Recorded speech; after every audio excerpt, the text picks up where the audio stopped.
receber todas as novidades do canal, inscreva-se. E se curtir o vídeo, clique em gostei. Amados, Romanos capítulo 8. Essa palavra está muito forte no meu coração. Eu compartilhei um pouco aqui de manhã. O tempo era curto. E eu quero compartilhar um pouco mais aqui agora à noite. Quero aprofundar um pouco essa palavra. Essa é uma palavra que o Senhor me deu já tem alguns anos. Tinha tempo que eu não falava sobre isso, mas esses dias o Senhor trouxe ao meu coração e ela tem amadurecido muito em meu coração, essa palavra. Ela tem ganhado muita vida. E como vocês sabem, eu sou pastor. E eu atendo pessoas, né? A função do pastor, primeiro é ensinar. É a primeira função do pastor, é ensino. Mas a segunda função do pastor é o aconselhamento individual. Né? É sentar e aconselhar. Então, é o que eu mais faço depois de pregar, é aconselhar.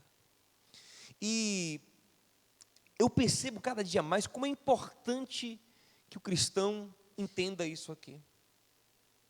Como é importante que cada um de nós faça uma leitura desse texto sobre a nossa própria vida, lê a nossa vida à luz desse texto. Lê esse texto tomando nossa vida como exemplo. Que texto é, pastor? Um texto muito famoso, Romanos 8, 28, que todos nós conhecemos.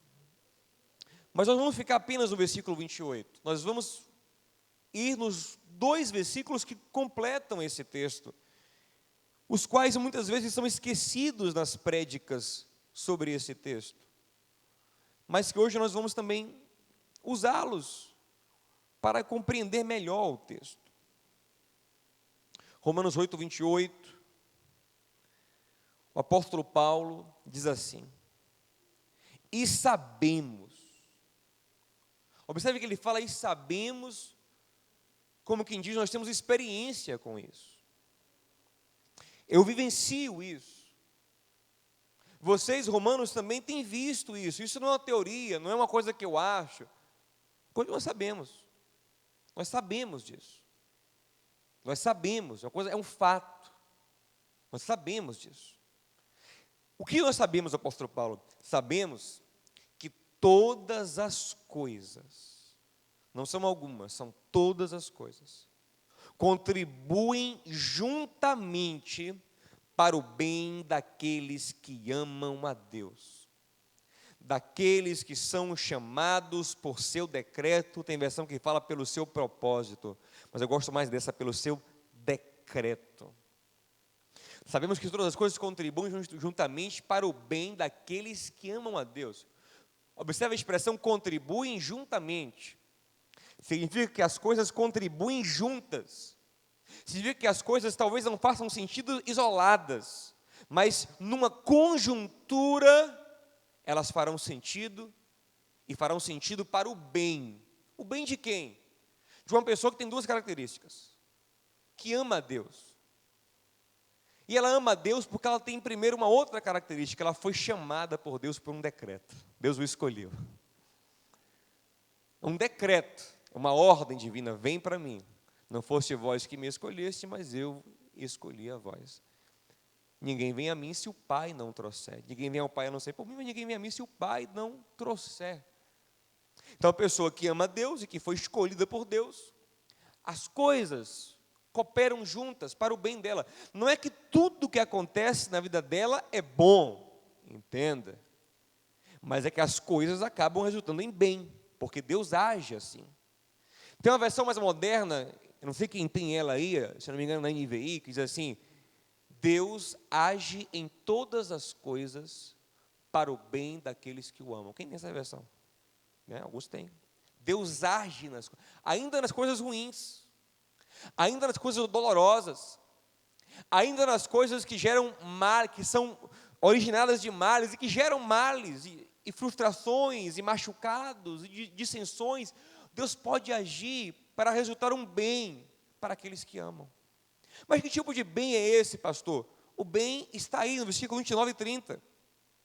Ele diz: porque os que dantes conheceu, também os predestinou. Deus deu um destino para eles, para serem conformes à imagem de seu Filho. Deus permite que várias coisas aconteçam para que nós possamos ser aperfeiçoados e cada dia mais parecidos com Jesus, a fim de que Ele seja o primogênito entre muitos irmãos. E aos que predestinou, este também chamou. Aqui Paulo vai falar agora o passo a passo da salvação. Deus primeiro escolheu, e os que Ele predestinou, Ele também chamou. Deus tocou, Deus converteu. A pessoa que estava de costas para Deus, andando para longe de Deus, disse: ei, fulano, vem para cá, ele acordou. Saulo, Saulo, por que me persegues? Aí Paulo que ia perseguir, dá meia volta e passa a caminhar com a igreja. Quem Ele escolheu, Ele também chamou. E o que Ele chamou, Ele justificou. Como assim? Ele fez a obra da cruz alcançar essa pessoa. Ele pagou a conta por quem Ele escolheu, por quem Ele chamou. Ele justificou na cruz. E o que justificou, a esses também glorificou, que já é agora o estágio máximo, que se completará em nossas vidas, quando deixarmos esse corpo, que Paulo fala, quando deixarei esse corpo, que me faz sofrer, que ainda me causa vergonha, e deixaremos esse corpo, e teremos um corpo transformado, como o corpo que Cristo tem, um corpo livre do pecado, na natureza livre do pecado, aí a glorificação, que é o estágio final do crente.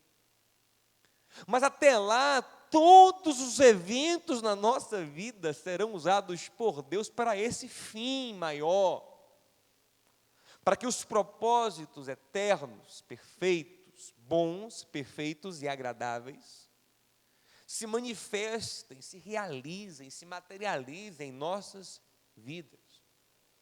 E o que cabe a nós é buscar interpretar tudo o que acontece em nossas vidas por essa ótica da soberania e da providência e do cuidado de Deus. E manter um coração crente, quebrantado, sensível, obediente. Pastor, me dá um exemplo. Então eu vou exemplificar com o grande exemplo que eu tenho para esse texto aqui. Eu tenho dois grandes exemplos para esse texto. Eu tenho vários grandes exemplos para esse texto. Mas os dois principais que eu mais gosto, que é Davi e José. E vou exemplificar com Davi hoje. Há alguns anos atrás eu li esse texto e Deus falou comigo: Diogo, observa a vida de Davi. Os pessoal falam: a vida de Davi, observe como ele me amava. Observe que eu escolhi Davi, escolhia Davi, eu achei Davi. Olhe como as coisas na vida dele, tudo se encaixa para um propósito maior, para o bem dele e para o bem do meu plano na vida dele. Por quê? Porque ele me ama e porque eu escolhi. Tem alguém aqui que ama a Deus e que foi escolhido pelo Senhor?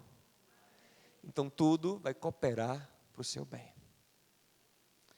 Mas o seu bem não é o bem que... Então tudo vai cooperar para eu ter o casamento dos meus sonhos. Não é isso. Tudo vai cooperar para eu alcançar o meu apartamento. Não é isso. Tudo vai cooperar para eu conseguir o emprego dos sonhos. Não é isso. Tudo vai cooperar para o seu bem. Um bem que talvez nem você deseje ainda, mas que vai ser bem. Que vai ser bênção. E que trará uma satisfação plena. E cabe a nós ter uma postura, uma visão correta sobre as coisas. Então Davi é um grande exemplo disso. Eu quero trabalhar com ele. Davi, ele amava muito a Deus. Eu sempre costumo dizer que Davi é o grande xodó de Deus na Bíblia. Deus demonstra muito afeto por Davi. Mesmo depois de morto, Deus fica dizendo: por amor a Davi, por amor a Davi, por amor a Davi. Olha que ele não fala isso de Josias, que foi um homem justo, um rei sem falha, quase sem falhas. Ele não fala isso de Ezequias, mas fala de Davi. Não fala de Abraão. Não fala por amor. Abraão até ele fala, né? Pela promessa que eu fiz a Abraão, mas não fala por amor. Ele não fala por amor de Moisés, ele fala por amor de Davi. Davi era um cara especial no coração de Deus. E Davi também é a pessoa quem diz para Deus na Bíblia: eu te amo.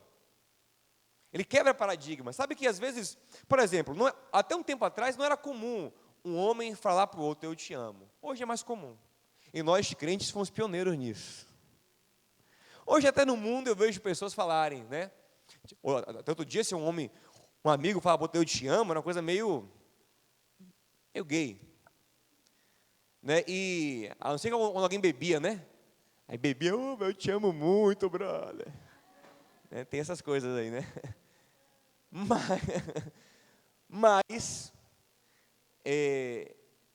então, havia, por exemplo, pais não falavam muito isso para os seus filhos, era mais mãe. Naqueles tempos, as pessoas não costumavam se referir a Deus assim, era eu te adoro, eu te exalto, magnânimo, altíssimo, Senhor. As orações eram assim.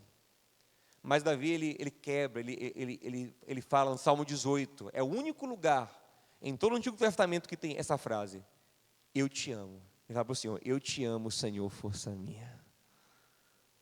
E tem um outro lugar, que não é eu te amo, é eu amo o Senhor, que é o Salmo 116, versículo 1, que é um salmo também atribuído a Davi, por João Calvino e outros estudiosos, que ele fala, eu amo o Senhor porque me ouviu. Só Davi faz isso. Se der depois de Davi, um eu te amo para Deus, só acontece em Pedro, né? Pedro que fala lá em João capítulo 21, a Jesus, Senhor, sabes de todas as coisas, e tu sabes que sabes que I love you. Então, olha que Davi é um cara especial, um cara escolhido por Deus. Então, essa promessa aqui tem que se cumprir na vida dele. E vamos ver como se cumpre aqui em alguns minutos. Nós poderíamos aqui dar vários exemplos, mas nós não temos tempo para isso, eu escolhi alguns aqui. Eu quero aprofundar algumas coisas que eu não falei de manhã e reforçar outras que eu falei pela manhã aqui. Gente, Davi, ele é caçula de 8 irmãos. Geralmente o filho caçula, ele é mimado, quanto mais um filho caçula de 8. Porque um filho de caçula de 8, geralmente o pai está mais idoso. Quando o pai tem um oitavo, ele está com uma certa idade. Então, e os filhos da velhice, eles são mais queridos. A Bíblia diz que Jacó amava muito José e também Benjamim, porque eram filhos da sua velhice. É comum que os caçulas sejam mimados, que o pai vira meio que um avô, né? A mãe vira meio com uma avózona, fica mimando. Ah, eu bati muito no primeiro, eu não tinha paciência com o primeiro, coitado. Mas esse aqui eu vou mimar, que é meu tio, que eu não bato, eu não faço. Até às vezes mima demais. E Davi, 8º filho, deveria ser assim, mas não era, gente. Pelo contrário, era um filho rejeitado. Para você ter ideia de como ele era rejeitado. O grande homem daquele tempo em Israel se chamava Samuel. Samuel era um profeta de nível internacional. Samuel era o cara. Samuel era o herdeiro espiritual de Moisés, de Josué, de Gideão. E mesmo tendo consagrado Saul como rei, Samuel ainda era o homem mais querido, mais estimado em Israel. Abra comigo em 1 Samuel 16, por favor, você acompanhando essa palavra na Bíblia. 1 Samuel 16. Observe que Samuel vai fazer, por ordem de Deus, Deus fala a Samuel, Samuel, vai lá em Belém, na aldeia de Belém, na casa de Jessé, porque eu escolhi um rei para reinar no lugar de Saul, a quem eu rejeitei. Gente, Belém, uma aldeiazinha muito pequena em Israel, muito aquém da importância do profeta Samuel. Não que Samuel fosse soberbo, não que Samuel se recusasse a ir, mas que ele não costumava estar nesses vilarejozinhos. Quando Belém recebe a visita de Samuel, a cidade fica apavorada, eles ficam estupefatos, Samuel está aqui. Olha o versículo 4 para você ver, diz que os anciãos saem para recebê-lo tremendo. Olha o versículo 4. Os anciãos saem tremendo para recebê-lo. É uma figura magnânima. Ele é muito importante. E aí, quando ele chega em Belém, ele chega meio disfarçando, para não dar a entender que ia consagrar um rei ali, ele queria consagrar o rei dentro de casa, para não rolar o boato. Mas ele chega para Jessé, isso está intrínseco no texto, porque Deus mandou, chame Jessé para um sacrifício, de Jessé, prepara um sacrifício, você chega no cantinho de Jessé, ó, eu vou consagrar um rei entre seus filhos. E você diz, como é que é? Reúne os meninos, reúne todos os seus filhos, que eu vou consagrar um rei. Meu amado Jessé começou a correr. a preparar a casa, a preparar comida, e mata carneiro. Jessé tinha alguns servos, e os servos começam a trabalhar, a mulher de Jessé começa a trabalhar, e cadê o menino? O menino não podia não estar em casa, reúne todo mundo, traga os meninos, aí chama os filhos de Jessé daqui, dali, e chama os meninos, e bota todo mundo de casa, e aquela expectativa, e os vizinhos só assim, ó, o que está acontecendo na casa de Jessé? O que está acontecendo na casa de Jessé? Né? Todo mundo comentando, a hashtag no Facebook era Samuel em Belém. Samuel na casa de Jessé. Por que está rolando? Todo mundo olhando assim, curioso. E aquele movimento da casa de Jessé, o menino chegando, se arrumando, tomando banho, botando a roupa bonita, se vestindo bem, e aquele cheiro de carneiro assado, o vinho bom sendo preparado, aquele movimento, todo mundo, gente, um dia histórico para Belém, para Jessé, nunca viveram algo nem perto disso, gente. E Jessé reuniu todos os filhos para isso, menos Davi. Gente, mesmo que ele não acreditasse que Davi pudesse ser rei, ele ao menos chamava o menino para ver o profeta, para ver um dos irmãos ser consagrado, para participar daquela festa tão linda. Nem isso. Davi fica fazendo uma função que qualquer servo poderia fazer, ele fica tomando conta das ovelhas durante aquele momento. Eu não sei se Davi não foi chamado, ou se Jessé mandou ele sair. Olha, Davi, vaza, para não passar vergonha com você. Você é miúdo, você é estranho, você é ruivo, não sei o que motivou Jessé, porque Jessé não tinha esse afeto por ele, mas Jessé manda ele sair, gente. Ele não é convidado. Gente, ele viveria uma das experiências mais chatas que podemos viver, que é você chegar num lugar, em casa, e ter acontecido um grande momento, e você só ficar ouvindo um comentário, porque você não participou, porque ninguém lhe chamou. Isso é muito duro. Isso é muito ruim. Davi não era estimado, Davi não era querido. O versículo 10 fala assim, que Jessé passou os seus 7 filhos diante de Samuel. E essa expressão, os seus 7 filhos, parece que dá a entender que Davi não é filho. Que Davi não é outra coisa, é um menino que eu criei aqui, sei lá, eu não gosto desse menino, não considero meu filho. Davi só aparece em cena quando Samuel para, depois de olhar para o 7, Samuel não entende o que está acontecendo. Samuel fala assim, vem cá, acabaram seus filhos? Ele força Jessé. Jessé é incapaz de fazer assim, ó, quando acabou o último, peraí, tem mais um. Não, Jessé prefere não chamar Davi. Ele prefere ficar calado do que chamar Davi. Olha que coisa. É Samuel quem força ele, acabou. Aí ele fala, não, tem um aí. Tem um menino, está lá, um menor, está com os pastos. Samuel fala, ninguém vai comer, tem festa enquanto ele não chegar. Eu imagino a cara dos irmãos, é brincadeira isso. Se não é a gente, vai ser Davi. Puf, que saco, espera Davi. Alguém chama Davi. Oh, meu Deus. Aí Davi vem vindo. Quero ver como Davi pisa na porta de casa, Deus fala, Samuel, pode ungir, esse é o meu escolhido. E Davi é ungido no meio dos seus irmãos. E Deus fala uma coisa a Samuel, porque Samuel, a princípio, se impressionou com Eliabe. Quando ele viu Eliabe, o primeiro primogênito, rapaz, olha a cara de ungido que esse cara tem, esse é ungido, certamente. Samuel errou, viu? Então, se Samuel errou, quanto mais você. Certamente esse é ungido do Senhor. Samuel, aí Deus disse, Samuel, não olhe para a aparência, eu olho o coração. Tem um menino cujo coração é segundo o meu. Atos 13, 22, achei a Davi, homem segundo o meu coração. Agora, eu lhe pergunto, gente, um menino rejeitado, ele deveria ser um menino problemático, deveria ser um menino amargo, ele deveria ser um menino duro, raivoso, revoltado, mas não, Davi é o mais gracioso, é o mais leve, é o mais servo, é o mais amável. Seu próprio nome Davi significa o amado, e Davi era assim, Davi era apaixonante. Se você estudar a Bíblia, você vê que Davi, onde ele chegava, as pessoas olhavam para ele e o amavam. Mas que Saul, mesmo endemoniado, olhou para ele e o amou. Jonatas olhou para ele e o amou. Mical olhou para ele e o amou. O povo se derretia com Davi. O que era isso? O menino era gracioso. Você tinha gentil presença. Menino rejeitado. Por quê? Como assim? Sabe o que aconteceu com Davi? O pai incentivava os filhos, os 3 mais velhos, aparecem logo assim a serem soldados, porque ser soldado era o máximo que uma família que não é importante podia ser, soldados. Davi disse, não, esse menino vai para o pasto, vai ficar com as poucas ovelhas, palavras do seu irmão Eliabe, no capítulo seguinte. Eliabe humilhou ele um dia, você vai fazer o que aqui, guri? Vá cuidar das poucas ovelhas. O pai botou ele para um trabalho menor, e ele ficava sozinho, isolado, não era um querido, não tinha comunhão boa com a família, e ele, em vez de se amargurar, aquilo jogou Davi para os braços de Deus.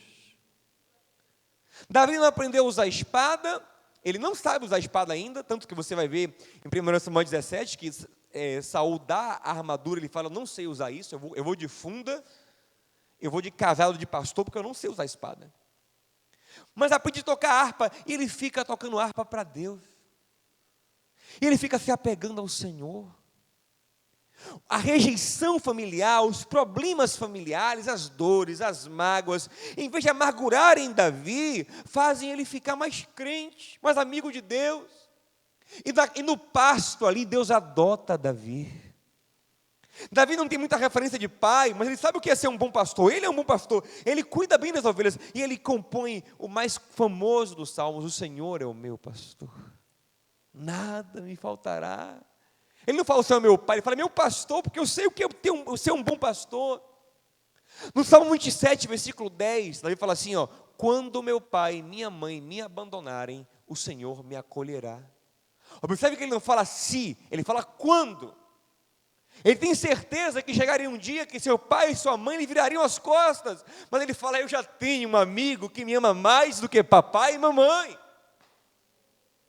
Olha o que Davi vai desenvolvendo no coração. Ele não é amargurado, ele não é revoltado, ele vai se lançando em fé, se lançando em Deus. No Salmo 71, versículo 5, ele fala assim, desde a minha mocidade, tu és minha esperança, Senhor. Versículo 6, desde que eu saí do ventre da minha mãe, o Senhor tem me sustentado. Ele vai se apegando, quanto mais ele é rejeitado a Deus, em casa, mas ele se apega a Deus, mas ele adora, mas ele serve, mas ele se quebranta, mas ele fica um homem sensível, amoroso. Davi era pastor, e Deus queria um pastor para reinar em Israel, um homem que olhasse com amor para as pessoas, esse era Davi. Tanto que quando ele cometeu o pecado com Batseba, lembre como Natan confrontou ele, falou assim, Davi, vou te contar uma parábola. Tinha um homem que tinha muitas ovelhas, e seu vizinho tinha uma ovelhinha só, e esse homem quis dar um banquete, em vez de matar uma ovelha sua, matou a única ovelhinha do vizinho pobre. Davi disse, o quê? Que absurdo, porque ele era humano, que absurdo, esse homem tem que morrer. Natan disse, esse homem é você, David. Ele aí caiu a ficha, eu pequei, e se arrependeu, quebrantado. Pastor, Davi era um pastor, um homem sensível, por quê? Porque as dores não amarguraram, as dores lhe quebrantaram. O ser rejeitado não gerou revolta, o ser rejeitado gerou um coração amoroso, capaz de absorver quem era rejeitado. Em 1 Samuel 22, você vai ver que os rejeitados de Israel se reúnem e vão atrás de Davi. Pessoas amarguradas, pessoas feridas, os párias da sociedade procuram ele porque ele sabia mais, ele sabia quem eram, e ele ama tanto essas pessoas, ele cuida tão bem delas, que eles são capazes de dar a vida por Davi. Mas onde Davi aprendeu isso? Na rejeição, no amor de Deus, na adoção de Deus, ele aprende, e um exército de pessoas ruins, que ninguém queria em Israel, se torna um exército, o exército mais poderoso de Israel, eram os valentes de Davi, pessoas amarguradas, rejeitadas, mas que num rejeitado, que sabia amar rejeitado, encontraram graça de Deus. Davi era tão sensível, gente, tão sensível, que uma vez ele, nessas batalhas dele, nessas fugas de Saul, que ele respeitava o rei, ele não afrontava o rei, ele nessas fugas de Saul, um dia ele estava na caverna, ele estava com sede, e ele fala, eu estou com sede, mas que pena que só tem água lá dentro do arraial dos filisteus, nós não vamos lá para buscar água, eu estou com sede. Aí ele se cala. 3 dos principais soldados dele, homens antes rejeitados, agora restaurados no amor de Davi, se reúnem sem falar nada com ele, diz: vamos lá buscar água para o nosso rei.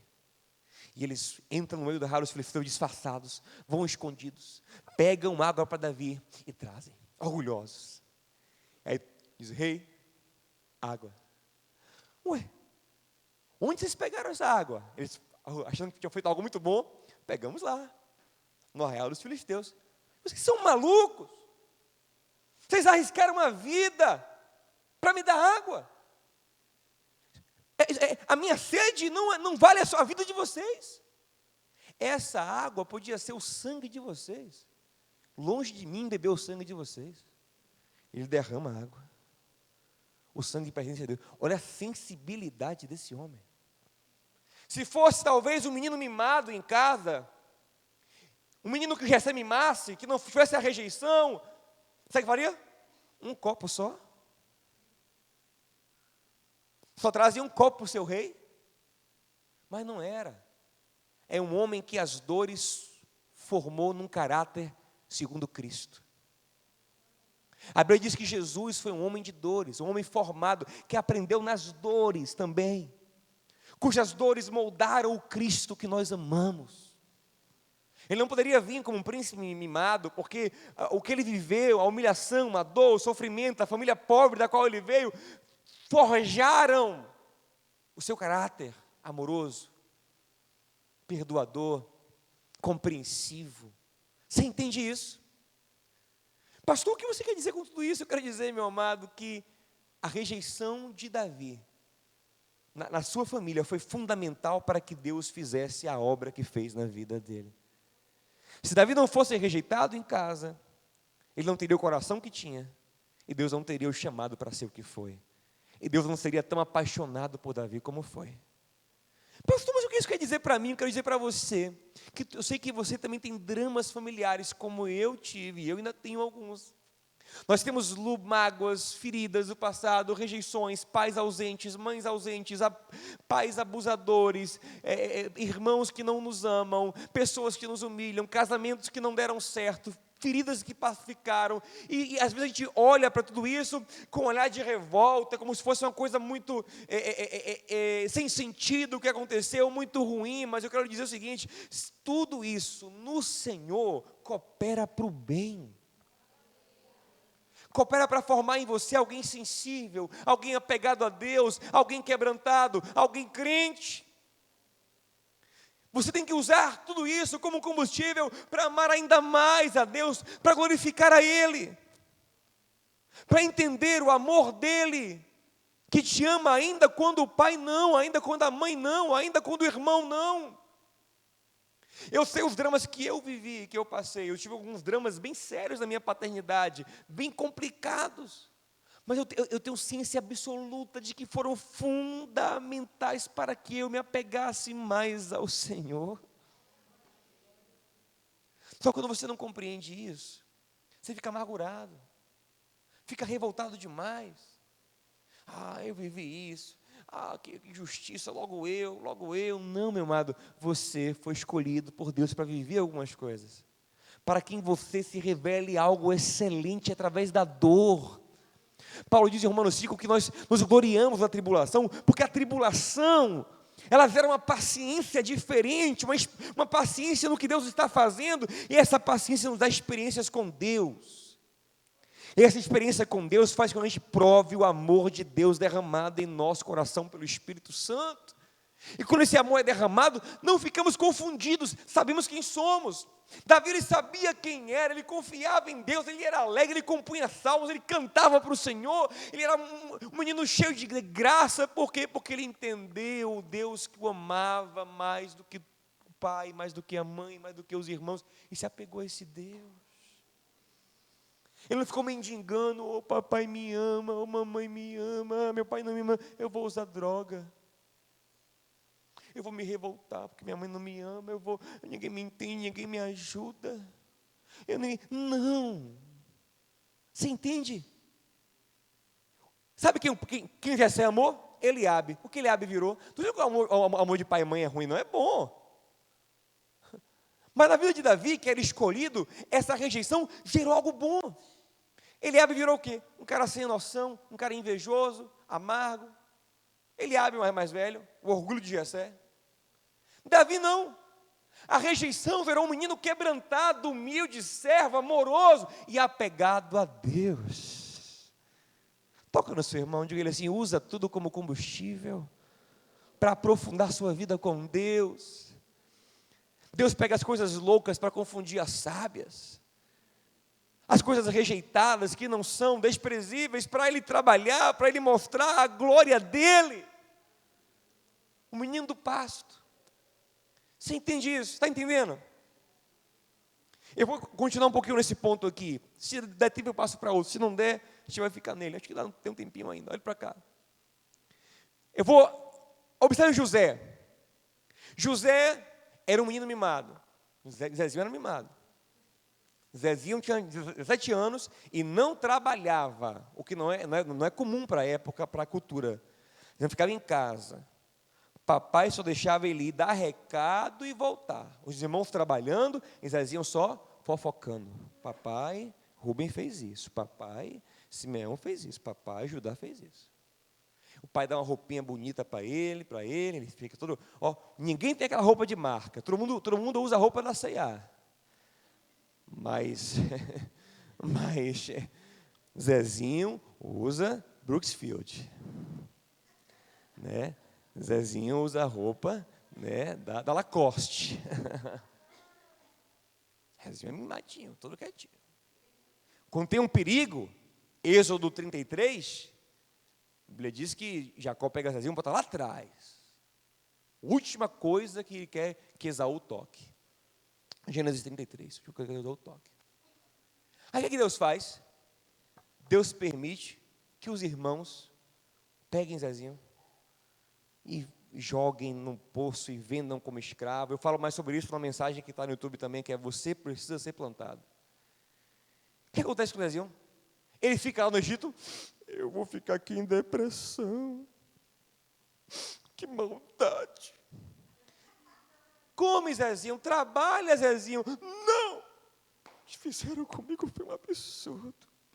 E Deus permitiu isso. Ele é o maior culpado, eu era fiel a Deus. Não. A graça, ele disse: não, se Deus mandou aqui, tem um propósito. Ele trabalha, ele é gracioso, ele é feliz, ele é um bom servo. O menino mimado vira um escravo tão bom que é promovido. E no dia que ele reencontra os irmãos, em Gênesis 45, os irmãos estão assim, tremendo diante dele. Ele fala assim: fiquem tranquilos, Deus me enviou para cá através das vossas mãos. Ele entende que Deus agiu na humilhação, na perseguição, Deus agiu na traição, na maldade da família, na inveja. Deus agiu para fazer algo bom na vida dele. Você entende isso, meu amado? Diga ao seu irmão assim: tudo coopera para o bem de quem ama a Deus, querido. Muda o seu olhar sobre as coisas, muda a sua modo de ver. Mas meu pai foi ruim, mas é isso aí, é para gerar algo bom em você. Minha mãe foi ruim, meu irmão, foi para gerar algo especial. Se eu tivesse a mãe de fulana, não, Deus quer que tivesse a sua mãe, o seu pai, para nesse desafio você se moldar alguém sensível, alguém amoroso, alguém cheio da graça de Deus. Jesus era rejeitado pelos irmãos, isso foi bom, porque o fez se apegar ainda mais ao pai. Os irmãos zombavam dele. João 7, vai lá para a Judeia ser reconhecido. Ninguém que quer ser reconhecido fica aqui escondido. Vai. Zombavam dele. Isso foi bom para Jesus. Cooperou para o propósito de Deus na vida dele. Olha para a vida assim, sabendo que Deus tem o controle. Eu nasci com essa enfermidade, com essa dificuldade, com essa limitação, nessa família ruim, tive um marido ruim. Não, tudo está no controle do Senhor e Deus usa tudo para o bem. Você entende isso, meu amado? Olha que coisa legal. Davi tinha 3 irmãos, soldados, que estavam perto do rei. Os soldados ficavam mais próximos do rei. Davi nunca tinha visto o rei na vida. Mas quando o rei tem um problema sério lá por causa do endemoniamento dele, o rei pede: eu quero alguém que toque harpa. Davi é o menino da família que não é soldado, ele é harpista. Talvez ninguém na casa dele valorizava isso. Mas o que é preciso para estar perto do rei agora? Tocar a harpa. Justamente o que Deus fez Davi ser harpista. Aí o menino passa na frente de todo mundo. Ó.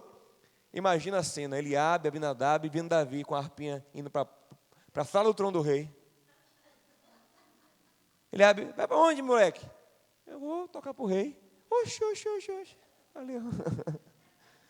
Todas as coisas cooperam para o bem daqueles que amam a Deus, que são chamados por seu propósito, por seu decreto, pela sua vontade. Você entende isso, meu irmão? Pode aplaudir o Senhor por isso, porque Deus é bom. Pode glorificar a Deus por isso. Pelos seus dons. Tem gente que reclama do dom que tem. Eu queria ter outro dom. Outro talento. Esse talento meu. Você quer pegar esse talento? Não, irmão. O seu talento é o que Deus quer para você. Seja grato, use. Aperfeiçoe esse talento. Porque sabe o quê? O rei falou assim, ó, leia 1 Samuel 16, o versículo 8, se não me engano. Versículo 18, o rei fala assim, ó, traga alguém que toque bem. Traga alguém que toque bem. Quando sugeriram para ele uma arpista, ele falou, eu quero alguém que toque bem. Davi tinha um talento e valorizou seu talento. Ele ficou, não, meus irmãos que são bons, diz, essa harpa aqui, não, ele tocava bem. Diga assim, irmão, assim, ó, valorize o seu talento, valorize o seu dom, use, desenvolva. Deus tem um propósito com o seu dom, com o seu talento. Amém? Tenho pouco tempo, gente, mas essa mensagem é tão gostosa. Vou falar mais uma coisinha aqui. Olha para cá. Outra coisa sobre Davi, ó que legal. Davi, gente, ele pastoreava as ovelhas do pai dele. E Davi tinha um amor, um carinho por aquelas ovelhas, talvez até por ser rejeitado em casa, ele ficou amigo das ovelhas. Tem gente que é assim, né? Tem menino que o melhor amigo é o cachorro. Ele ama aquele cachorro porque não tem irmão, não tem ninguém. Não tem amigo de vai, o cachorro é a vida, cachorro é o cachorro. Conheço algumas mulheres solteiras que tem uns gatos em casa, uns cachorros, um negócio que o cachorro é a vida, o cachorro é tudo. Aí fala assim, eu tenho que ir para casa porque Jorge está com fome. Aí você fala assim, aí você fala assim, deve ser o marido dela. Não, o cachorro. Jorge é o cachorro, ela tem que, sabe, um negócio. E é engraçado isso. E Davi, ele se apega muito às ovelhas. E, gente, interessante que o comum, são que lobos ataquem o rebanho. Mas no de Davi, aparece urso, que é uma coisa rara. No de Davi, aparece leão. Aí você pensa, poxa, logo o cara é abençoado por Deus. Às vezes no rebanho de Zequinha ali, nem mosca aparece. No de Davi, ungido, escolhido, vem leão e vem urso. Pelo menos uma vez veio um leão e um urso, mas o texto dá a entender que pode ter vindo até mais, porque ele fala assim, rei, sempre que vinha um leão, sempre que vinha um urso. Sabe o que Davi faz? Ele luta com o leão, ele luta com o urso, ele é valente, ele ama aquelas ovelhinhas, ele toma da boca do leão. Se fosse eu, corria, gente, eu deixava comer aquelas ovelhinhas. Corria. Eu vou lutar pelas ovelhas de verdade, vocês, né? A ovelha bicho, eu corria. Mas Davi tem um amor por aquelas ovelhinhas, ele luta por uma ovelhinha, ele toma da boca do leão, não vai comer a minha ovelhinha, não vai comer, ele mata o leão. Ele mata o urso. Gente, observe. Sansão matou um filhote de leão. Pode ler em Juízes. Ele matou um filhote de leão. E todo Israel ficou sabendo. Rapaz, soube da história aí? Não. Sansão matou um leão. Era um filhote. Lá no texto, um filhote de leão. Todo Israel falava. Sansão matou um leão. Sansão. Rapaz, Sansão é terrível. Matou um leão. Um filhote. Davi matou urso. Matou leão. E ninguém falava nada. Ninguém fez um post no Facebook. Ninguém falou, ninguém comentou, não rolou no WhatsApp, não nada. Em casa ninguém parabenizou, pai não parabenizou. Você vê que o irmão dele trata ele como um menino desprezível quando ele quer enfrentar ele. O irmão dele despreza, não como um menino que matou o leão. Não, ninguém está nem aí. Agora imagina a cabeça de Davi. Poxa, eu me esforço, eu arrisco a minha vida para salvar o rebanho do meu pai, eu mato um leão, eu mato urso, ninguém está nem aí, ninguém me valoriza, ninguém me reconhece, ninguém me parabeniza, não tem recompensa nenhuma. Ó vida, ó céu, vida miserável, povo miserável, ó que raiva dessa vida, que raiva de tudo. Não, ele é um cara, ó, Deus está no controle. Há um propósito. Há um propósito nessas batalhas que ninguém vê. Há um propósito nessas batalhas que ninguém reconhece, que não há recompensa muitas vezes, que só eu e Deus sabemos que eu travei. Há um propósito, ainda que eu não esteja ganhando nada hoje, eu vou continuar fazendo o que é certo, o que eu creio, me esforçando, porque há um propósito. Aí ó, o que acontece um dia, olha para que interessante. Davi vai levar pão para os irmãos. Observe que tem 3 irmãos dele na guerra: Eliabe, Abinadab e Samar. Tem 4 irmãos em casa. Nenhum dos 4 vão levar pão. Quem vai levar o pão? Davi. Gente, Davi em casa, sabe o que Davi era? Tipo, você entendeu o que Davi era? Davi era tipo uma Cinderela em casa. Lembra da Cinderela? Cinderela, coitada, tem a Madafta, aquelas irmãs, né? Horríveis. Não só horríveis fisicamente, horríveis porque eram pessoas más, né? E a Cinderela, coitadinha, ficava ali, e assim, mas Cinderela, faz isso, Cinderela. É assim que eu vejo Davi. Menino que é meio que um servo em casa, não é filho direito. O pai de Davi vai jogar pão para os seus irmãos. Ele vai lá, vai pão, queijo para os irmãos. Davi, primeiro, paparico, o chefe lá, o capitão, dá para ele tratar bem os seus irmãos. Aí Davi vai lá, tudo é serviço.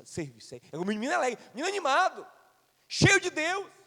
Os outros 4 irmãos, os outros 4 irmãos eram mais velhos do que ele. Jessé não manda ninguém levar o pão e nem o queijo, manda Davi.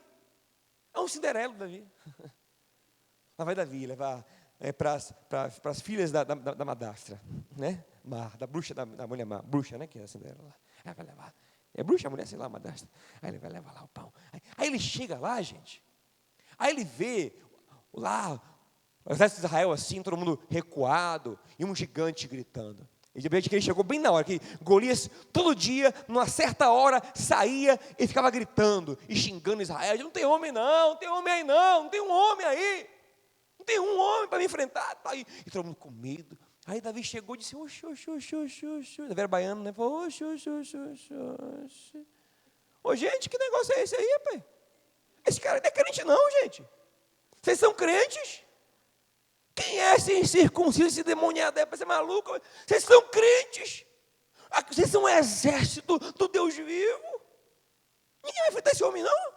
Gente, pois você está maluco? Quem vai lá? O tamanho do homem, rapaz.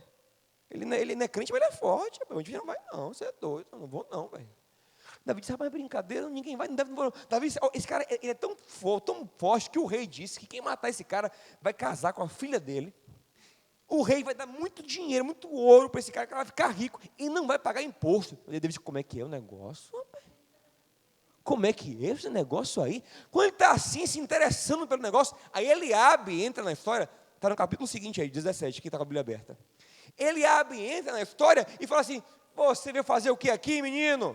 Seu menino, vai para casa, maldoso, perverso, você veio espiar a batalha, né? Se você é perdido com isso, vai cuidar das ovelhinhas, Davi. Você, bicho ruim. Aí observe, se fosse uma pessoa, aí digo de novo, uma pessoa amarguradinha, uma pessoa, eu estou aqui querendo fazer o bem, meu irmão fica me humilhando. Não, ou então fazer o quê? Batia a boca com Eliabe, você fica me humilhando. Não, ó, sabe o que ele faz? Olha, o que eu fiz com você? Me deixa, Eliabe.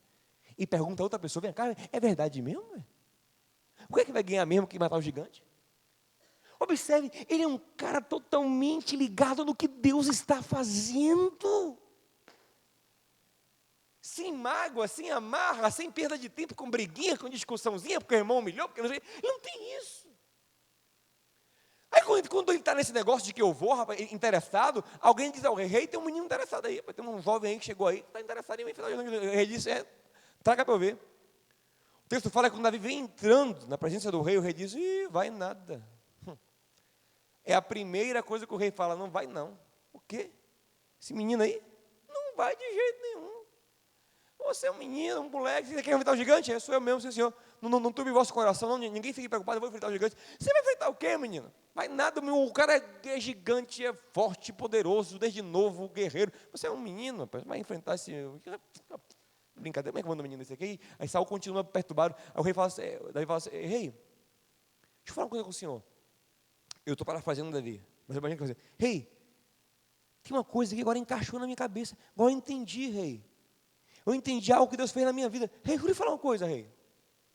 Rei, eu pastoreava as ovelhas do meu pai e vinha leão. Como é que é, menino? Leão? É, leão. E você fez o quê? Matei o leão. Matou o leão, matei. Mas veio o urso. O urso é. E eu matei o urso. O rei disse, você matou o urso? Matei o urso e o leão. Eu disse, rapaz, você... É verdade mesmo, eu imagino, né? Diante de Deus, aí. Matei urso e matei leão. Aí disse, é mesmo, menino? É. Como eu matei urso e matei leão, o mesmo Deus que está comigo, esse mesmo Deus vai me dar vitória contra o gigante. Aí Saul disse, então é você mesmo. Vai lá, que Deus te abençoe. Que Deus seja contigo. Você está entendendo?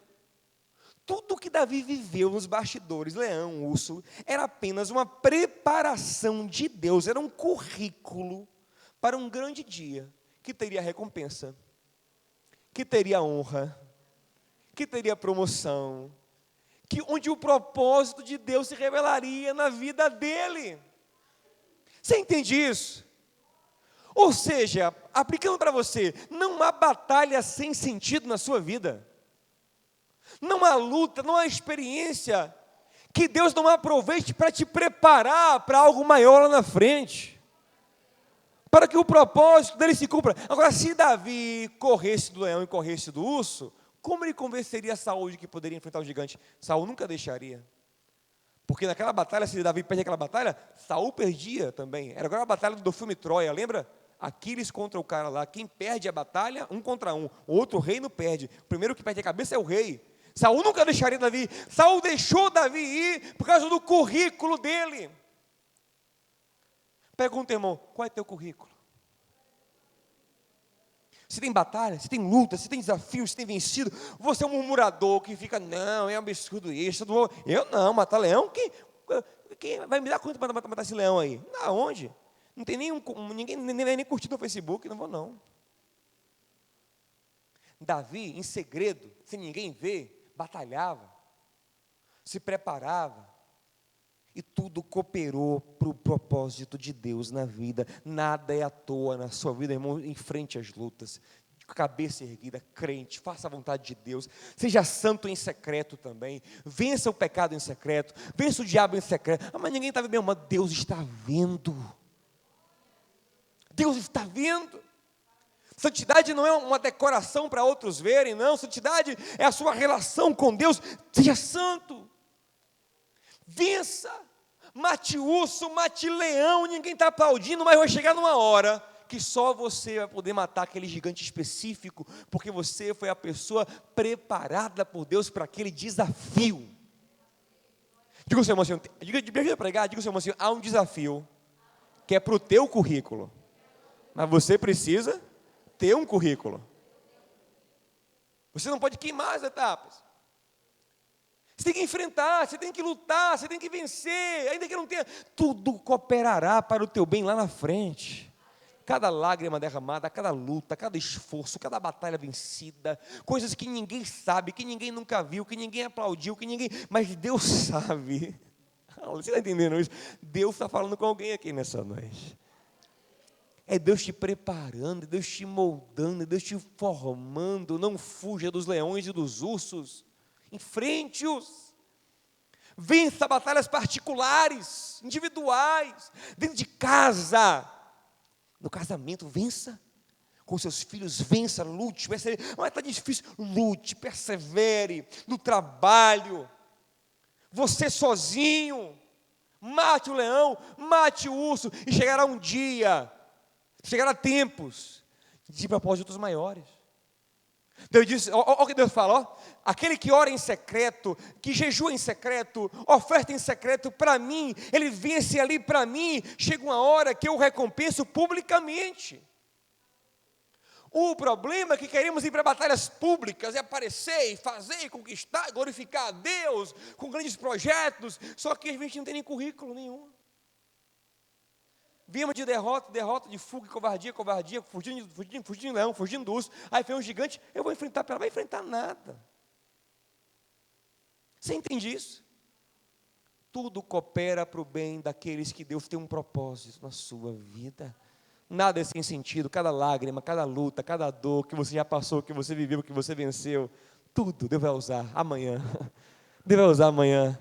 Pastor, já chorei muito, já doeu muito, foi muito difícil permanecer aqui. Tudo está sendo pré-usado por Deus, para algo maior amanhã, para algo melhor, para algo preciso. Você crê nisso, meu amado? Aplauda o Senhor por isso então, se você acredita nisso, glorifique ao Senhor por isso.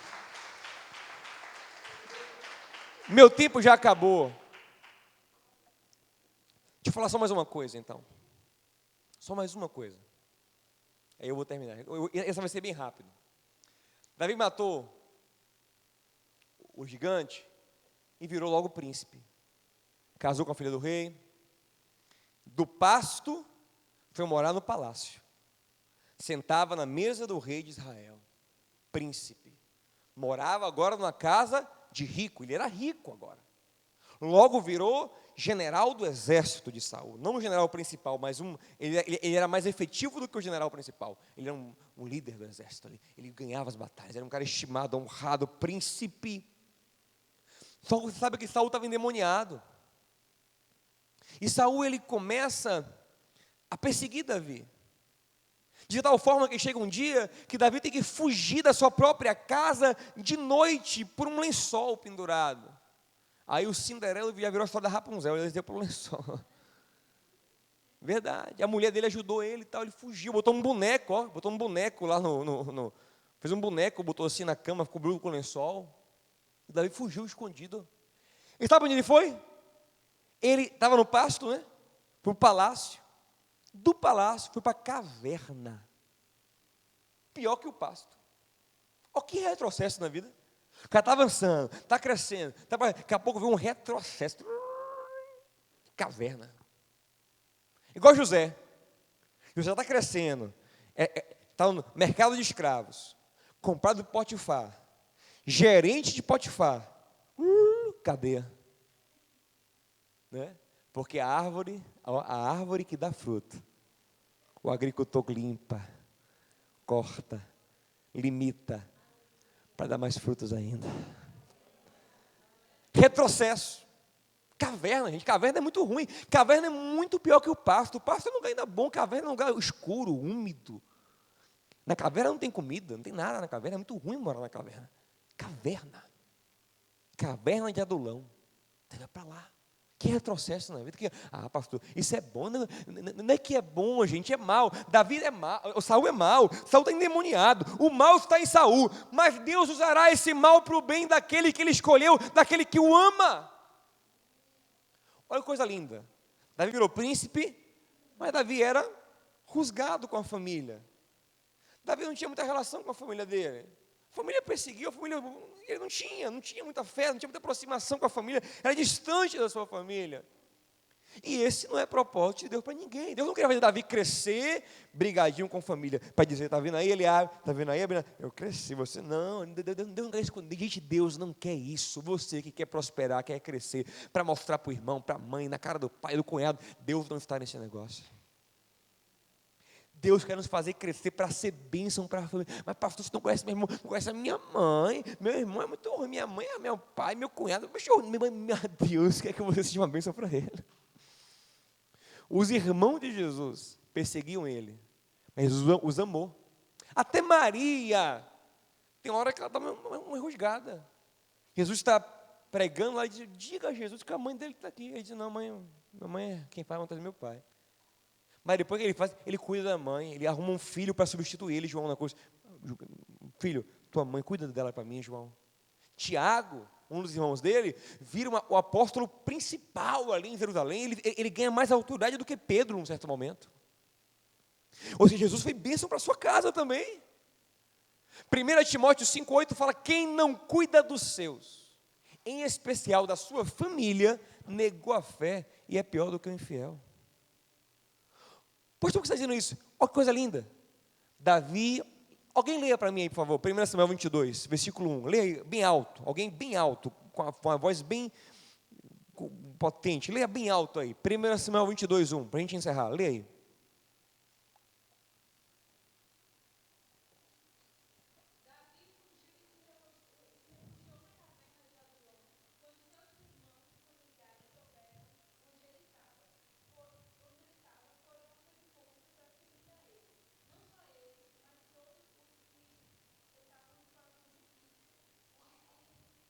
Tá bom, tá ótimo. O texto fala que a família de Davi ficou com medo quando soube que Saul estava perseguindo Davi. Com medo de também ser perseguida.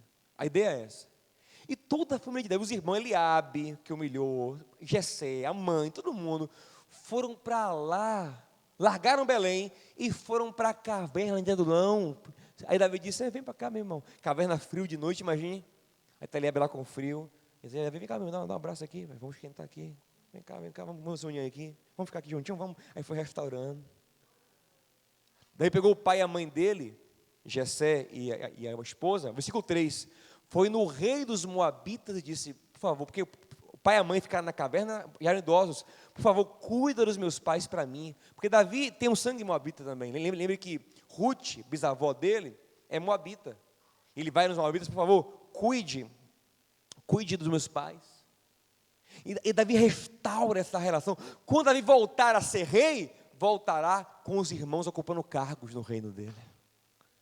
E Deus vai fazer você retroceder, perder coisas, passar crises, para restaurar laços com pessoas, sobretudo com a sua família. Não adianta você crescer, prosperar, enriquecer, crescer ministerialmente, ser uma bênção para o mundo e brigado com família, brigado com pai, brigado com mãe, brigado com irmão. Não adianta, gente, Deus não quer isso. Tem gente que na crise, eu nunca vou pedir nada ao meu irmão, nunca. Aí Deus diz, mas não, vem para a caverna. Sai do palácio, vem para a caverna aqui, fica na caverna aqui.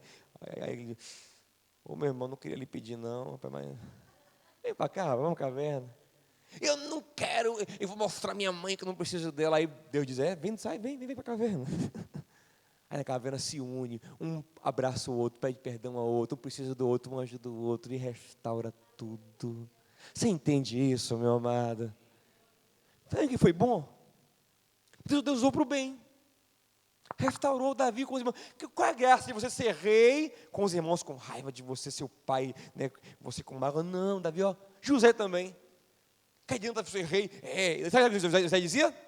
Meu filho é Manassés, Deus me fez esquecer a casa do meu pai. Olha o que José dizia. Ele disse, não é isso não, José. Aí trouxe o pai. Quando José pegou os irmãos, ele disse, eu quero meu pai, traga meu pai. Aí trouxe o pai. Você entende isso? Davi foi para a caverna, teve perdas na vida, para resgatar pessoas preciosas. Não só a família dele, como a nossa amada irmã leu, outros homens desprezíveis da sociedade se uniram a ele ali na caverna, que não iriam para o palácio. Esses homens nunca se uniriam a ele no palácio, porque tinham medo de ir para o palácio. Mas na caverna, ele acabou acolhendo pessoas rejeitadas. Você entende isso? Então, muitas vezes, Deus nos faz retroceder na vida, perder emprego, fechar a empresa, perder situações, passar situações difíceis. Para quê? Para ficarmos humildes e abraçar um ao outro, abraçar a família de novo, acolher quem precisa. E Davi ficou na caverna, abraçando, acolhendo, juntando, agregando, formando os valentes de Davi, restaurando a família de Davi, a casa de Davi. Você entende isso, meu amado? Tudo coopera para o bem daquele que ama. É só você enxergar com os olhos de Deus, os olhos do amor, da graça, não se amargurar, não se revoltar. Deus, quando eu estava bem, Deus fechou a porta. Não, Deus tem um propósito bom nisso.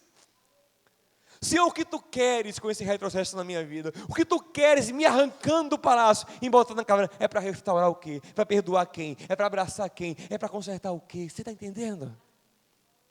Depois que restaurou tudo, agora ele volta ao palácio, mas volta amigo de Eliabe, amigo de Samar, amigo do pai, Jessé.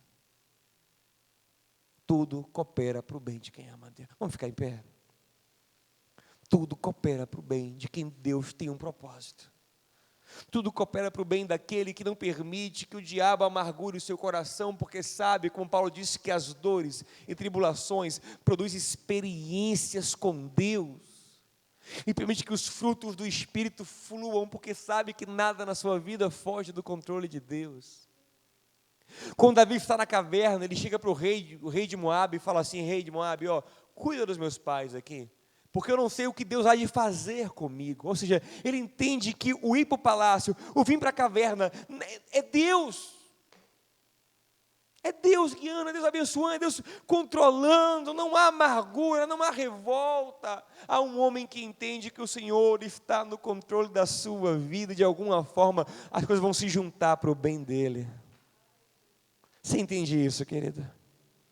Eu quero encerrar essa palavra, a gente orar para você com um texto de Salomão, filho de Davi. Falar em Salomão, eu teria vários outros exemplos da vida de Davi, para você mostrar como as coisas se uniam, cooperavam para o bem dele. Mas não dá tempo. Vamos dizer uma coisa, olha, o pecado não coopera para o nosso bem, o pecado é ruim. O pecado é mau, o pecado é o mal. Pecado, como a Bíblia diz, o pecado é iniquidade, iniquidade é o mal. Mas Deus, ele é tão bom e tão misericordioso, que às vezes até os efeitos do pecado, se houver arrependimento, quebrantamento, conversão, ele usa para o bem. Por exemplo, Davi tinha várias mulheres, e foi uma confusão, os filhos brigando pelo trono, tal. Deus não quis que nenhuma delas tivesse o filho do rei. Aí Davi teve Batseba, que nasceu o relacionamento de um caso errado, que ele roubou a mulher de Urias, mas ele se arrependeu, se quebrantou. O que Deus faz? De Batseba vem Salomão, o menino que vai herdar o trono, que vai ser uma bênção. Você entende isso? Até nossos erros, quando redimidos, Deus pode transformar em acertos, e fazer cooperar para a tua felicidade, para a tua alegria, para os propósitos dele na sua vida. Eu encerro com esse texto de Salomão, volto para ele, Salomão, Provérbios 3, versículo 5, Salomão fala assim: confia no Senhor de todo o teu coração, e não te estribes. Sabe o que é estribar? Sabe o que é estribo? Quem montou em cavalo? Quem montou cavalo? Estribo é aquele negócio da sela, né, que você bota o pé. Você ficar na sela só, você tem uma estabilidade. Se com o pé no estribo, você tem outra estabilidade. Salomão fala: confia no Senhor de todo o teu coração, e não te estribes no teu entendimento, não, te estribes no Senhor.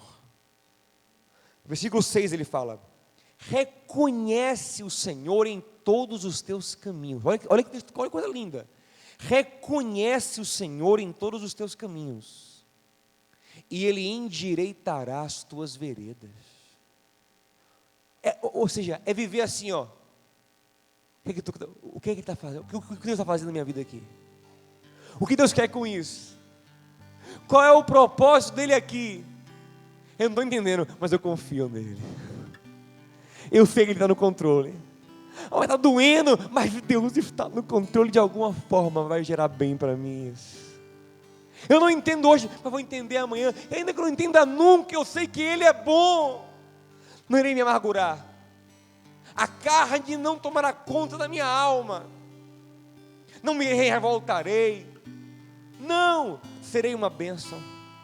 Serei grato a Deus. Serei cheio do Espírito Santo. Procurarei cumprir meu propósito todo o tempo, porque Deus está no controle. E tudo vai cooperar para o meu bem. Tudo. Deus está trabalhando em tudo. O leão tem um propósito, o urso tem um propósito, a rejeição tem um propósito, a caverna tem um propósito, tudo tem um propósito. E tudo coisa boa.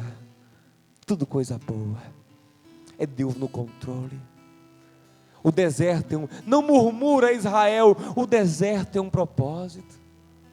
Mas por que viemos aqui para Mar Vermelho? Não murmura. Deus ficava assim: eita, esse é o povo chato, eu não estou aguentando esse povo, Moisés, não estou aguentando esse povo, Moisés.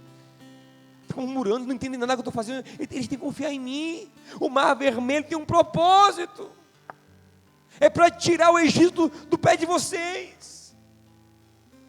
Tudo tem um propósito. Mas está doendo, Senhor, mas eu sei, mas tem um propósito, filho. Confia, glorifica, submete-se, me ame, me adore, porque tudo coopera para o bem daquele que ama a Deus. Pastor, você não sabe o que está na minha pele, você é uma mãe que vive isso, uma mulher que vive isso, um pai que vive isso, um marido, um filho, mas Deus sabe. Deus sabe. E isso cooperará para o projeto dele na sua história. Isso é necessário para que você seja quem Deus quer que você seja. Passe por isso da maneira certa. Mas ninguém reconhece, mas lá à frente vai ter um gigante que vai ter reconhecimento. Não dos homens, vai ter o reconhecimento de Deus, que chegou o tempo de fazer coisas melhores, maiores da tua vida. Você crê nisso, meu amado? Se o Espírito Santo está falando com você de forma especial nessa noite, vem aqui na frente fazer uma oração. Fala, Senhor, eu quero entregar minha vida nas tuas mãos. Eu não entendo, mas eu quero confiar no Senhor. Ore ao Senhor. Pastor, eu quero ficar aqui no meu cantinho. Fique, mas ore também aí no seu cantinho. Ore. Peça a Deus para guiar o teu coração com graça. Davi era gracioso, José era gracioso. Nem Davi nem José eram amargurados, nem Davi nem José eram revoltados. José, de mordomo de Potifar, vira preso, mas ele é um preso bom. De preso, vira carcereiro, é um bom carcereiro. Ele diz: Deus está no controle, Deus está no controle, Deus está no controle, Deus está no controle da minha vida. Não vou me revoltar, não vou me murmurar, não vou ficar, não, mas Deus está no controle de tudo. Vou fazer meu melhor. Vou ser bênção. Eu não queria trabalhar aqui, mas está trabalhando, seja bênção. Eu não queria mais, faça o melhor, faça o melhor, seja o melhor. Faça com amor, sirva a Deus, sirva o Senhor. Tudo coopera no bem de quem ama a Deus. Pai querido, aqui está teu povo, que o Senhor reuniu aqui nessa noite. Senhor, esse povo que o Senhor reuniu aqui, do qual eu me incluo, nós não somos, Senhor, auto-escolhidos, auto-selecionados. Nós fomos escolhidos pelo Senhor, e por isso te amamos. Por isso nós te amamos, porque o Senhor nos escolheu.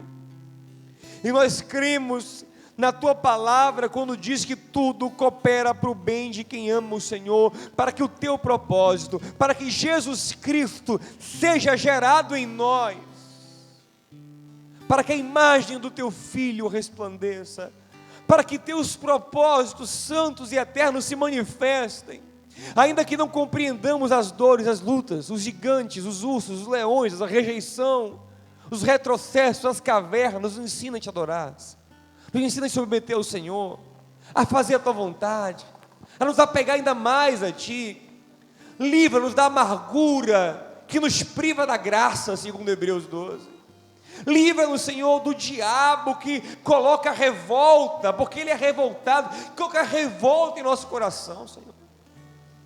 Livra-nos, Senhor, da carne que é queixosa, que é ingrata, que é maledicente, e nos enche do teu Espírito, que é alegria, que é paz, que é gozo, que é mansidão, que é longanimidade, que é temperança, para que nas cavernas, nos desertos, diante de ursos e leões, ainda que não entendamos nada, digamos: eu sei que tu estás no controle. Possamos dizer como Jó: eu sei que tudo pode, está tudo no teu controle, nenhum dos teus propósitos pode ser impedido. A nossa vida é tua, Senhor. Doa o que doer, declararemos que o Senhor não perdeu o controle, e que de alguma forma o nosso bem, o teu propósito, está sendo construído em nossas vidas, com as rejeições, com as dores, com as feridas, com os machucados, porque é o Senhor que nos pega no pasto e cuida de nós, e nos transporta para onde tu queres, em palácios e em cavernas. O que importa é estar perto de ti. Davi, quando pecou, ele não estava preocupado em perder o palácio. O pedido dele era: não me tire da tua presença, Deus. Não me tire da tua presença, não me tire de mim o teu Espírito, porque tu és a minha sorte, a minha bênção, a minha herança, o meu grande amor.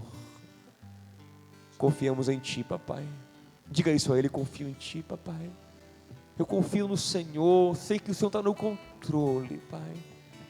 Em nome e para a glória de Jesus, traz consolo, sabedoria, direção, Senhor, para cada vida, para cada coração.